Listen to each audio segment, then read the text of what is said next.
I've been saying your name wrong for years. What have you been saying? You may have been I'm not gonna tell you. Well, because it's pronounced two different ways. There's DeMatteis and DeMatteis. I said neither of those. Oh, okay, then I you've been wrong. apologize. You're completely wrong. Sorry, I'm terrible. That's okay. No, it's a hard name. If you just read it, it's hard to know what.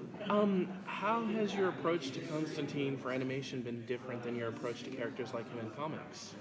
You know, it's not that different. You know, I've worked in comics, I've written books, I've done animation, I've done live action, and the form is different. You know what I mean? The structure is different. The way a thing is formatted is different. But at its root, story is story and character is character. So I can follow that character from the comics and bring it into animation, and it really wasn't a challenge, because once you lock into the character, once you understand the character, it doesn't matter whether you're doing it in animation or whether you're doing it in a comic. The way you tell the story may be different, but the heart and soul of the story is the same. For you, what's the strength of this character, of Constantine? The appeal of writing it, and also I'm curious about why you think it's connecting with people the way it does this character. You know, I'll answer the second half first. Why is it connected? Why does anything ever connect? Who knows? You know, I think it's I could give you a lot of reasons. It's like, you know, well, why was Star Trek so popular, or why is Harry Potter so popular? Like, Harry Potter is a great series of books, but there are lots of other really interesting, you know, young adult fantasy novels that never clicked in the same way. So I can't answer that question. But in terms of what appeals to me, I like characters where there's a push and pull, where there's a real split and a dichotomy, and Constantine is a very, very hard-edged guy. He's very cynical. He's very dark. He's very funny. But at the core of him, this is a guy who time and again is putting himself on the line, on the side of the light and on the side of the good. You know what I mean? So it's a great contrast between this guy who on one level is a total bastard, and on another level is, you know, hidden away under the skin is this idealist in a lot of ways. I was saying on the panel that I'm a big Beatles fan. I keep thinking about John Lennon, who, you know, was this hard-edged kid from Liverpool, always getting into trouble, really cynical, really funny, really nasty.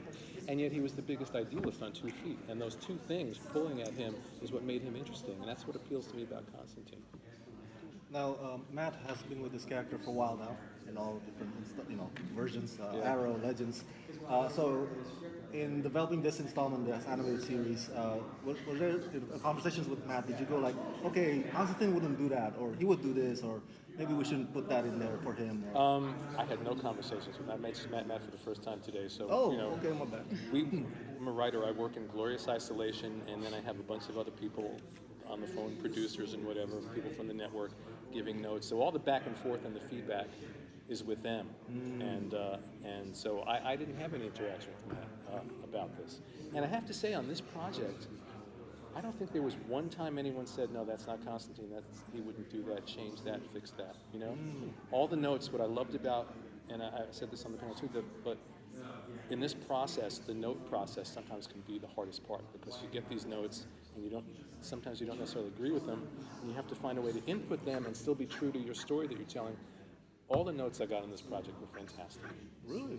They were about, let's deepen the characters even more. Let's make the story much more important for Constantine, say, than it was. And the graphic novel was a fantastic story. It was a great foundation. But the stakes for Constantine personally were not that high in the graphic novel. In this story, as you see when it plays out, the stakes for him are really, really high. And without giving too much away, he pays quite a price at the end, you know? So it's a great journey for him. And that's the notes were always to push me to do more in that direction, which is my favorite thing to do. So I had a blast with it. Thank you. Did you get any inspiration from the Constantine TV series, or pick up on anything from Well, that? the real inspiration from the series is this guy, is Matt. Because I was saying as we were walking over here, I think there were two totally brilliant pieces of comic to film casting. One is Robert Downey Jr., and the other one is him. It's like perfect. When I remember seeing, and it's not just the way he plays it. He looks like he walked right out of the book. So he plays it perfectly, and he completely looks the part. You know, I know Robert Downey Jr. didn't really look like Tony Stark in the comics to me, but he played it so beautifully. He made that character his own. But he does both. You know, he really plays it beautifully, and it's like he literally stepped out of a panel. So it's great. We know that the series, the animated series, is separate from what we've seen of Constantine in the live action show and Arrow and Legends. Was there ever an attempt to kind of pulled the two of them together, or was it the No, directive off the bat? they might have talked about it, at the network, but no one ever addressed that with me. It was just like, let's do a great story, and let's not worry about anything else. I don't think there's anything in this story, say, that could contradict what's going on, certainly in the Arrowverse. So it might be all of a piece there. You do have a completely different Chaz, though, am I right? Well, than the live-action Yes, series, but I yes. don't know if the Constantine that's on Legends is the same Constantine that was on that live-action series on NBC. Yeah, I don't know. You'd have to ask them.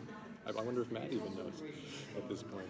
There's all these different incarnations of Constantine now. He was saying how interesting it is for him to play it, because he's played it one way on the live-action, does the animation. Now he's doing it in the Arrowverse, and I want, where did they cross over? They could do a crossover with 3 different Constantines in the crossover. I'm sure Matt would love that. He probably would. So, for when you were writing this, did they? Because it was like 5-minute episodes. They're like 5 to 8 minutes each, I think. How did you handle that as a writer? Were you like, this is a solid act break, or? Well, the great thing was that we knew that's what they were going to do with it down the line, but I was told to just write it as a feature. Okay. And, think in the back of my mind about places where it might break, but really I wrote it all of a piece, and then after the fact we discussed where would be good places to break it. And if a story is structured right, there's always going to be these peaks, and a scene's going to end on a certain high note, which is always a great place to cut something. So, and I thought what they finally decided and worked out and cut it was they did a beautiful job breaking this up. Because when I first thought, I'm just going to chop this up and make it work, and they did, and it really, really works. Okay, thanks. I'm sorry I have to call him, but we'll be bringing you Matt in Thanks, just a guys. minute. Thank you.